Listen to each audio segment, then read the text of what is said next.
కాబట్టి అరుణోదయమున అనగా మనము పడక మీద ఉండగానే లెగవగానే దేవుని యొక్క సన్నిధానములో విజ్ఞాపన చేసే సేవకులుగా ఉండాలి.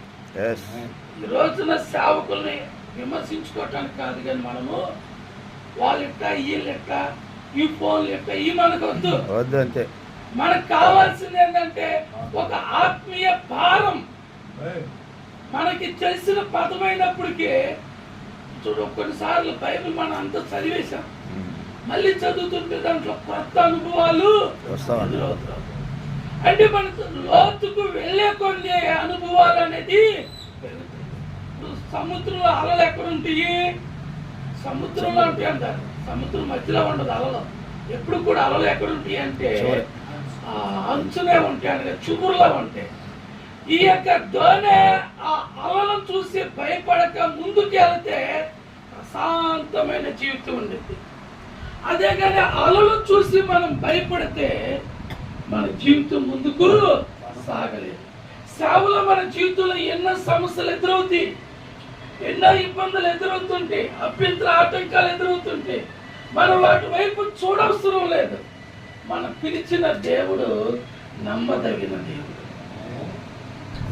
ఆయన సర్వశక్తి కలిగిన దేవుడు. ఆయన అంటాడు కదా, భూమి ఆకాశము సృజించిన దేవుడు. కలవరపడి మనము ఎవరి వైపు చూడవసరం లేదు.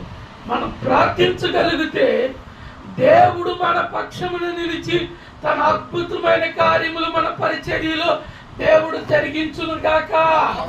ఈ రోజున వేకుజామున మనం ప్రార్థన చేయాలి. ఎప్పుడైతే వేకుజామున మనము ప్రార్థన చేస్తామో ప్రభు మన పక్షాన నిలిచి ఉంటాడు. ఈ రోజున మోకాల అనుభవం కలిగి ఉండాలి.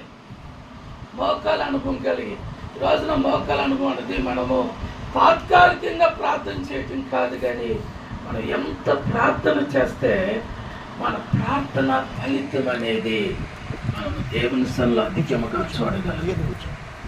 అధికంగా చూడగలుగుతాం. కాబట్టి వేకుజామున ప్రార్థన చేయటం మనకి ఈ అనుభవం లేదనుకోవటానికి వీల్లేదు. ఎందుకంటే మనకంటే ముందుగా యేసు ప్రభువారు మనం చూస్తాము, మార్కు రాసిన సువార్తలో ఆ అనుభవం మనకు స్పష్టంగా కనబడుతుంది. మొదటి అధ్యాయము 35వ వచనములో అక్కడ మనకు ఒక అనుభవం ఉంది. ఆయన పెందలగాడినే లేచి ఇంకా చాలా చీకటి ఉండగానే బయలుదేరి అరణ్యమునకు వెళ్ళి అక్కడ ప్రార్థన చేశారు.